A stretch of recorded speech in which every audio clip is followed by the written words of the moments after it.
Hello, Susan here from Makincrafts. Welcome to the Not Too Shabby Shop channel. Today I am back with the box of the month, and this is the May box of the month subscription. And this month's subscription is watermelon themed. So I want to show you real quick what comes in the box, and then we will get on with the project. So this month we got a little bit of sampling of sequins. We also got two, and mine is coming apart because I have took them apart to use them. I've made a project, and I'll show you in a few minutes what I've been working on. So you get two paper packs. You get It's a Fresh Summer, and you get 24 double-sided papers. You also get Watermelon Summer, and it includes 24 double-sided papers, and all of these are 6x6 papers, and they're really thick cardstock, so they're really good paper. You also get 3 stamp sets. You get the Thanks a Melon, Sweet Summer, and Summer Vibes, and this is what we're going to be using in today's project.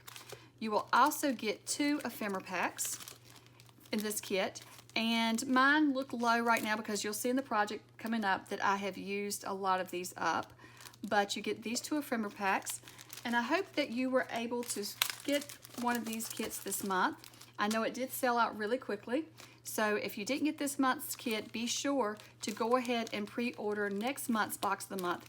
You always can ensure that you can get the kit by just pre-ordering or subscribing to a monthly subscription, because once they come out, a lot of times they do sell out really quickly.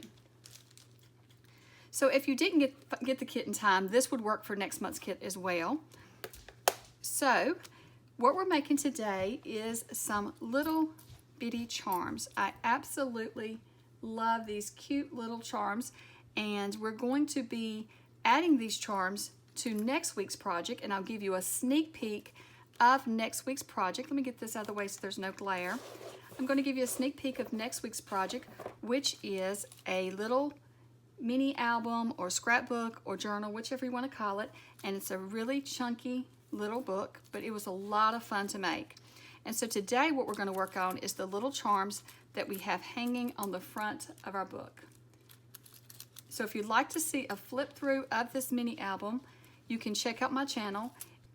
I will leave a link in the description below to my channel. So to make the little charms, we're going to be using some Shrinky Dinks. And these come in so many different brands. You can find them on Amazon. And this one I have is Curiosity Kits. I'm not sure how old this is because I got it out of my children's craft cabinet. We used these years ago, and so I thought these would be perfect for today's project. And if you're looking for some, though, there's so many different brands on Amazon. You would just search Shrinky Dinks. I'm also going to be using my chameleon colored pencils, and I'm going to be using some archival ink. So I do have some white paper behind this because this is clear. That way you can see what I'm stamping. I'm going to be using archival ink today. Typically I use my Memento ink, but for these I found that it smeared when I was trying to color it. So the archival ink seems to have a quicker drying time on this plastic. So what you want to do is you want to put the slick side down and have the rough side facing up towards you, because you want to stamp on the rough side. And this plastic will shrink down a lot. You saw how small the charm is compared to the actual stamp, so you can see how much it does shrink down. So in order to make these, you want to kind of look at your stamps and decide which stamps are large enough for this. So our gnome is definitely large enough for this, but like this little stamp would be too small. Once it's shrunk down, you would have nothing, and you wouldn't be able to punch a hole to make it an actual charm. So any of the gnomes would work. You could also use any of these images on this stamp set, and then on this one, most of the images would work. These definitely work. I've tried every one of those. This one would be too small. And then this one I think would shrink down too small as well. So I have never tried the wording, but I think that would shrink down too small as well. So today we're just going to pull out a few of these to try. So I'm going to be using my favorite little gnome. For some reason he's my favorite. I love all the other little gnomes, but this little guy is my favorite. And I love the heart, so I'm going to also use the heart. Now for my charm, the charms that I made for my journal, I used a lot more. Let me hold it up and show you. I'm not going to do all of them today since I'm making these for something else, but this is the exact same process, so I thought I would just show you again how to do them. So let me just show you what all I use. Let me put a piece of white paper underneath so you can see better on the camera. So I used the little gnome. I also used the little heart. I used the little watermelon slice here where it's got little bites out of it, and then the half slice with the little bites, and then I've used the little triangular slice. So hopefully you can see all the ones I used. I'm trying to get them in the light. So like I said, I did try my Memento ink, and then I tried this archival ink. I found that the Memento ink, when I was trying to color it, my finger touching or anything would smear it. And so I think that it's just the drying time. It needed longer to dry. Whereas with this one, I seem to be able to color it sooner. So I think this ink just dries faster. So you don't want to add too many layers of ink either, because it's going to take it longer to dry. But I want a really good impression, so I'm going to ink it one more time. Okay, there we go. That's a good impression. So today I am coloring mine with my colored pencils. And I'm using my chameleon color pencils, but you could also just use these coloring pencils that your children have for school, or you could also use markers. Just be careful with water-based markers. I did try some watercolored markers, and those smeared, and I tried my alcohol markers, but I am very new to alcohol markers and watercolor markers. So I think with the watercolor, I was not giving it time to dry, and then with the alcohol markers, I can't remember what went wrong, but I just felt like it wasn't working out for me. So that would be something to give a try again. And I think I will try the alcohol markers again later on. But today I really like the looks. All the charms I showed you were made using the colored pencils, and I really like the look of that. So that's what I'm using again today. So once, you know, we stamped on the rough side, you also want to color on the rough side as well. And when you color this, it's not going to be smooth coloring, but keep in mind, even though you see those lines, because it's the roughness of this, it's almost like the plastic has been sanded. And so that rough look, it kind of shows through when you're coloring, but that's okay, because once you take and shrink these down, the colors get even more vibrant, and you do not see those harsh lines. So the Box of the Month subscription is a subscription through the Not Too Shabby shop, and you can either wait till the stamps come out and then order the box if there's any supplies left. These do sell out super quick. So I know this month when it was released and our videos came out with the projects, within 4 hours these were sold out.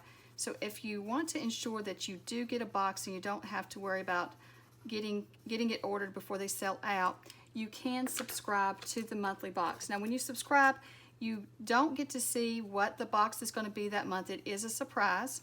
Each month it is a surprise to you what you're getting. But every month that I have gotten and I've seen so far has always been very generous. You get a lot in the box.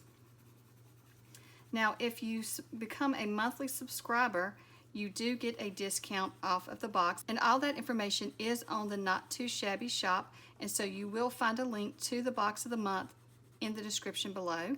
So if you're watching this on the Not Too Shabby shop channel and you are interested in seeing the flip through of the scrapbook that I made using this kit, as well as a process video, then be sure to look in the description to the link for to my channel. And to explain that, since I'm putting this in both videos, today I am on the Not Too Shabby shop channel with this video, as well as my own channel. So you will find this same video on both channels. But now for the mini album flip through and the mini album process video, those will not be on this channel. It will be on my channel, just in case you wanted to see those and you're looking for those videos.